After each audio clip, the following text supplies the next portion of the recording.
আমি সাবধান করে বলে দিতে চাই, আপনি আমার বিরুদ্ধে বলেন কোনো সমস্যা নাই, আমার বাবার বিরুদ্ধে বলেন কোনো সমস্যা নাই, আমার দলের বিরুদ্ধে বলেন তাও সমস্যা নাই, কিন্তু আমাদের শরিয়া আমাদের ইসলাম নিয়ে যদি আপনার উল্টা পাল্টা কথা হয় তাহলে কিন্তু ছাত্র জনতা, এদেশের ইসলাম প্রিয় জনতা রাস্তায় নেমে আপনাকে শরিয়া আইন শিখিয়ে দেবে।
নির্মমভাবে হত্যাকাণ্ডের পিছনে এই দেশের সবচাইতে দায়ী হলো আজকের স্বরাষ্ট্রমন্ত্রী।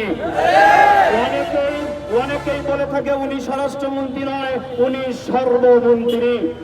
আবার মাঝে মাঝে মনে হয় উনি হচ্ছে বিপরীত প্রধানমন্ত্রী। সম্মানিত ভাইয়েরা আমার, উনি সকল মন্ত্রণালয়ের খবর জানেন, সকল মন্ত্রণালয়ের প্রশ্নের উত্তর তিনি দেন। শুধুমাত্র তার এই স্বরাষ্ট্র মন্ত্রণালয়ের অধীনে সারা দেশে যে আইন শৃঙ্খলার অবনতি হয়েছে, সারা বাংলাদেশ একটি কারাগারে পরিণত হয়েছে, অনিরাপদ জনপদ এই বাংলাদেশে তৈরি হয়েছে, সেইটা নিয়ে তার মুখ থেকে কোনো কথা বের হয় না। তাকে যখন বলা হলো যে শিশু রামিসা হত্যাকাণ্ডের বিচার সবার সামনে করতে হবে, উনি তখন বললেন বাংলাদেশের সংবিধান সংস্কার। এই শব্দটা ছাড়া তার মুখ দিয়ে আর কোনো কথা বের হয় না। সম্মানিত ভাইরা আমার, ওনাকে যখন বলা হলো প্রকাশ্যে শাস্তি দিতে হবে, উনি ধর্ম আপনার অবমাননা করার জন্য একটি শব্দ বললেন, এটা এই শরিয়া নাকি মধ্যযুগের সেই সময়ে নয়। আমি সাবধান করে বলে দিতে চাই, আপনি আমার বিরুদ্ধে বলেন কোনো সমস্যা নাই, আমার বাবার বিরুদ্ধে বলেন কোনো সমস্যা নাই, আমার দলের বিরুদ্ধে বলেন তাও সমস্যা নাই, কিন্তু আমাদের শরিয়া আমাদের ইসলাম নিয়ে যদি আপনার উল্টা পাল্টা কথা হয় তাহলে কিন্তু ছাত্র জনতা, এদেশের ইসলাম প্রিয় জনতা রাস্তায় নেমে আপনাকে শরিয়া আইন শিখিয়ে দেবে। সম্মানিত ভাইরা আমার, আমরা ধৈর্য ধরছি। আপনারা যেভাবেই হোক, ইঞ্জিনিয়ারিং করে হোক, ম্যানেজিং করে হোক, আপনারা ক্ষমতায় এসেছেন, তারপরেও আমরা চেয়েছি আপনাদেরকে সহযোগিতা করতে, আপনাদেরকে সমর্থন করতে, কিন্তু আপনারা আসলে সহযোগিতা পেতে চান না, আপনারা সমর্থন পেতে চান না। গতকালকে একজন মন্ত্রী বলেছেন এদেশে যা অপরাধ হয় সবই নাকি জামাত ইসলাম আর ছাত্র শিবির করে।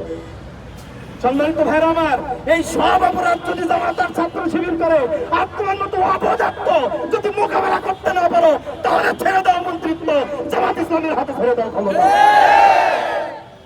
সম্মানিত ভাইরা আমার, এই অপদার্থ এই সকল লোক দিয়ে এই দেশ যতদিন পরিচালিত হবে, এই দেশ দিন থেকে দিন আরো মরণোত্তর একটা জনপদ তৈরি হবে, ঠিক কিনা বলেন?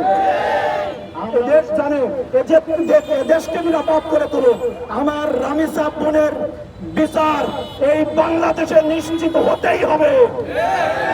ছাত্র শিবির ততক্ষণ পর্যন্ত রাজপথে থাকবে যতক্ষণ পর্যন্ত আমার বোন, শিশু বোন রামিসার বিচার নিশ্চিত না হবে ইনশাআল্লাহ। সম্মানিত ভাইরা আমার, আজকের এই প্রোগ্রামে আপনাদেরকে অংশগ্রহণ করার জন্য ধন্যবাদ জানাচ্ছি। পাশাপাশি মিডিয়ার মাধ্যমে আমি সরকার মহোদয়কে বলতে চাই, এইসব রামি দামি আরেকজনকে দিয়ে কথা বলানো দিয়ে কাজ হবে না। যে কোনো মূল্যে অতি দ্রুত সময়ের মধ্যে আমার বোন রামিসা সহ সারা দেশে দেশে দুর্নীতি, চাঁদাবাজ, ধর্ষণ ইত্যাদি হচ্ছে, এগুলোর বিচার নিশ্চিত করতে হবে। এই দাবি জানিয়ে আজকে আমার সংক্ষিপ্ত কথা জানিয়ে শেষ করছি। আসসালামু আলাইকুম ওয়া রাহমাতুল্লাহ। বাংলাদেশ জিন্দাবাদ, বাংলাদেশ ইসলামী ছাত্র শিবির জিন্দাবাদ। উপস্থিতি, আমাদের প্রিয় জন্মভূমি বাংলাদেশ আজ ভালো নেই। আমরা এক চরম সংকটময় পরিস্থিতির সম্মুখীন হয়েছি। পুরো দেশব্যাপী সন্ত্রাস, চাঁদাবাজ, খুন, ধর্ষণ যেভাবে সৈলাভ হচ্ছে, এই পুরো জাতি আজ স্তব্ধ হয়ে আছে। গত 19 তারিখে আমাদের পার্শ্ববর্তী পল্লবীতে ক্লাস 2 পড়ুয়া শিক্ষার্থী রামিসাকে যেভাবে নৃশংস কায়দায় হত্যা এবং ধর্ষণ করা হয়েছে, এই জাতি আসলে বাকরুদ্ধ হয়ে পড়েছে। সংগ্রামী উপস্থিতি, আসলে এই বিচারগুলো তার কাছে দিব। আজকে দৈনিক সমকালের রিপোর্টে দেখেছি 2026 সালে আজকের দিন পর্যন্ত 118 জন শিশু, কন্যা শিশু ধর্ষিত হয়েছে। আমরা আবার একটা সংকটে পড়েছি। আজ শিক্ষা প্রতিষ্ঠানের শিক্ষক কর্তৃক কোমলমতি শিক্ষার্থীরা পর্যন্ত শারীরিক নির্যাতনের শিকার হচ্ছে। কিন্তু আমরা এই বিচারগুলো আসলে কার কাছে দিব? কথাই বলে তুই ঋণ ঝড় সারাবে, তুই ঋণ সারাবে কে? আজ আমরা দেখতে পাচ্ছি আমাদের সরকার বাহাদুরের নেতারা, ঢাকার নেতারা রাজনৈতিক সফরে যাবে, তাদের সুনালাপ ভাইরাল হয়। তারা 14 থেকে 15 বছরের কিশোরীদেরকে ঘুষ করে নেতাদের মনোরঞ্জনের জন্য। বন্ধুরা, সংগ্রামী উপস্থিতি, আমরা দেখেছি আমাদের একজন স্বরাষ্ট্রমন্ত্রী আছে সালাউদ্দিন সাহেব, যিনি সারাদিন সংবিধান নিয়ে ব্যস্ত থাকেন এবং যিনি অন্যান্য মন্ত্রণালয় নিয়ে এত বেশি ব্যস্ত থাকেন, নিজের মন্ত্রণালয়ের খবর রাখারই আসলে ওনার সময় সুযোগ হয় না। সাথী বন্ধুগণ, আমরা নির্বাচনের আগে দেখেছিলাম আমাদের স্বরাষ্ট্রমন্ত্রী সালাউদ্দিন সাহেব সেই সময় মদিনার ইসলাম কায়েমের কথা বলতেন। বিএনপি ক্ষমতা এলে নাকি মদিনার ইসলাম কায়েম হবে, কিন্তু আমরা সাম্প্রতিককালে দেখতে পেয়েছি মদিনার ইসলামের দণ্ডবিধিকে ওনারা এখন বুদ্ধিজীবী নিদর্শন বলে সম্বোধন করে। আমাদের দেশের জনগণ এই দ্বিমুখী চরিত্রকে তারা মুনাফিক বলে সম্বোধন করে। বন্ধুরা, সংগ্রামী সাথী বন্ধুগণ, আমরা দেখেছি যখনই তারা আইন শৃঙ্খলাকে সফলভাবে পরিচালনা করতে পারে না, যখনই তারা জনরোষের সম্মুখীন হয়, তখনই তারা চোখ বন্ধ করে জামাত শিবিরের পদ্মায় চাপিয়ে দেওয়ার রাজনীতি করে। আমরা সাম্প্রতিককালে দেখেছি মিরপুরের শাহালি মাজারে কে বা কারা এসে আকস্মিকভাবে হামলা চালিয়েছিল। কোন প্রকার তদন্ত বিধিত চোখ বন্ধ করে ছাত্র শিবিরের পদ্মায় চাপাতে তারা রাজনীতি করতে চেয়েছিল, কিন্তু তারা ভুলে গেছে এদেশের জনগণ তারা কিন্তু আর বোকা নয়, তারা আপনাদের সকল চর্চাগুলি কিন্তু বুঝে। বন্ধুরা, সংগ্রামের সাথে বন্ধুগণ, যতদিন এই বাংলাদেশের মাটিতে ইসলামী ছাত্র শিবিরের একজন কর্মী যদি বেঁচে থাকে, আমরা দেশে কোনো প্রকার বেইনসাফির, খুন, ধর্ষণ, সন্ত্রাস, চাঁদাবাজিদের আমরা কোনো প্রকার দাঁড়াতে দিব না। আমরা এদেশের স্বাধীনতা, সার্বভৌমত্ব এবং এদেশের বড় মানুষের মুক্তির লড়াইয়ে ইসলামী ছাত্র শিবির তার কাজের ধারাবাহিকতা চালিয়ে যাবে ইনশাআল্লাহ। এবং সর্বশেষ সকল প্রকার খুন, ধর্ষণ, চাঁদাবাজি সব কিছুর দৃষ্টান্তমূলক শাস্তি দাবি করে আমি আমার সংক্ষিপ্ত কথা শেষ। বাংলাদেশে আইন শৃঙ্খলা বাহিনীর যে অবনতি হয়েছে, এটার দায় শেখ সালাউদ্দিন সাহেব নিতে চাচ্ছেন না।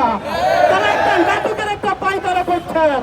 আমাদের শিশু রামিসা যে নৃশংসভাবে তাকে ধর্ষণ করে যেভাবে হত্যা করেছে, এর তীব্র এবং নিন্দা প্রতিবাদ জানায়। এবং তার সঙ্গে সঙ্গে যারা ধর্ষণ করেছে তার আমরা জনসম্মুখে বাংলাদেশে 18 কোটি মানুষের সামনে আমরা তাকে সরাসরি ভাবে তাকে যাতে করে ঝুলানো যায়, ফাঁসিতে ঝুলানো যায়, সেই কার্যকরী ব্যবস্থা এই সরকার বাহাদুর ইনশাআল্লাহ নেবেন। সম্মানিত উপস্থিতি, সংগ্রামী ছাত্র জনতা, আপনাদেরকে স্পষ্ট করে বলতে চাই, এই মুহূর্তে বাংলাদেশের যে চাঁদাবাজির একটা সয়লাভ, যে সন্ত্রাসের ব্যয় সয়লাভ, যে প্রশাসনিক যে অবকাঠামো সক্রিয়ভাবে সকল ধ্বংস হয়ে গেছে, আমরা সরকার বাহাদুরকে বলতে চাই, মাননীয় প্রধানমন্ত্রী আপনি যেভাবেই হোক ক্ষমতায় এসেছেন, কিন্তু আপনার জন্য 7 বছরের শিশু এই সন্ত্রাসের এই ধর্ষণকারীদের থেকে নিরাপদ নয় এমন বাংলাদেশ আমরা চাইনি। আমরা ব্যবসা নিরাপদে করতে পারবে, আমরা নিরাপত্তার সাথে করতে পারবে না এমন বাংলাদেশ আমরা চাইনি। যারা পড়ুয়া শিক্ষার্থী আছে তারা নিরাপদে রাস্তায় ঘোরাফেরা করবে এবং শিক্ষা প্রতিষ্ঠানে যাবে, যেতে পারবে না এমন বাংলাদেশ আমরা চাইনি। আমরা চাইনি যে ছোট সন্তান থেকে শুরু করে যত ধরনের বাংলাদেশে বিবর্জিত যে ধ্বংসের লীলা চলছে, এরকম আমরা দেখেছি আপনার হাতকে যেভাবে করে হত্যা করা হয়েছে, শহীদ শরীফ ওসমান বিন হাদি ভাইকে যেভাবে করে হত্যা করা হয়েছে, একইভাবে আমাদের শিশু রামিসাকে যেভাবে ধর্ষণ করে হত্যা করা হয়েছে, আমরা একটু তীব্র এবং প্রতিবাদ এবং জানাই। এবং সাথে সাথে যারা একসাথে সম্পৃক্ত হয়েছে তাদেরকে গ্রেফতারের জন্য দাবি জানাচ্ছি।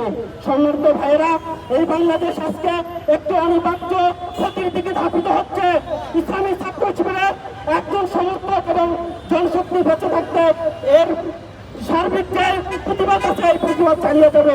তারই অংশ হিসেবে বাংলাদেশ ইসলামী ছাত্র শিবির ঢাকা মহানগর পশ্চিম এই পল্লবী এই আয়ত্তাধীন যে থানা রয়েছে, এখানে যে আমাদের বোন শিশু আমাদের রামিসা হত্যা হয়েছে এর তীব্র এবং প্রতিবাদ জানাচ্ছি।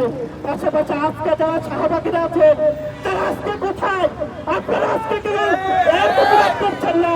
আজকে যারা নারীবাদী নামে যারা শাহবাগের চক্রে কোন একটা দুর্ঘটনা ঘটলে তারা সামনে এসে হাজির হয়, আজকে আপনারা কোথায়? আপনাদেরকে স্পষ্ট করে বলে দিতে চাই, আজকে যদি আপনারা রাস্তায় না নামেন, আগামী দিনে আপনার ছেলে, আগামী দিনে আপনার মেয়ে, আগামী দিনে ধর্ষণ হবে, তখন কেমন লাগবে আপনি বুঝতে পারবেন। আমরা এই মুহূর্তে বাংলাদেশের 18 কোটি মানুষকে বলবো, আসুন রাস্তায় আসুন। রাস্তায় যদি কোথাও বলেন আগামী দিনে আপনার ছেলে হত্যা হবে, আপনার বোন, আপনার মেয়ে ধর্ষিত হবে, তখন কিন্তু সহ্য করতে পারবেন না। আমরা স্পষ্টভাবে বলতে চাই, আসুন দ্রুত সরকার বাহাদুরকে বলবো, মাননীয় প্রধানমন্ত্রী এর বিচার দ্রুত, রামিসা হত্যার বিচার দ্রুত কার্যকর করুন। যে তদন্ত নামে মিথ্যা বলে দিয়ে বাংলাদেশে যে নাটক তৈরি করছেন, এই নাটক বাংলাদেশের 18 কোটি মানুষ সহ্য করবে না। আসুন আমরা বিচার নিশ্চিত না হওয়া পর্যন্ত আমরা এই রাস্তায় আছি, আগামী দিনে থাকবো। এবং আজকে যারা ছাত্র জনতা এসেছেন তাদেরকে অসংখ্য ধন্যবাদ জানাচ্ছি। এগুলো বলে সংক্ষিপ্ত বক্তব্য এখানে শেষ করছি। আসসালামু আলাইকুম ওয়া রাহমাতুল্লাহ।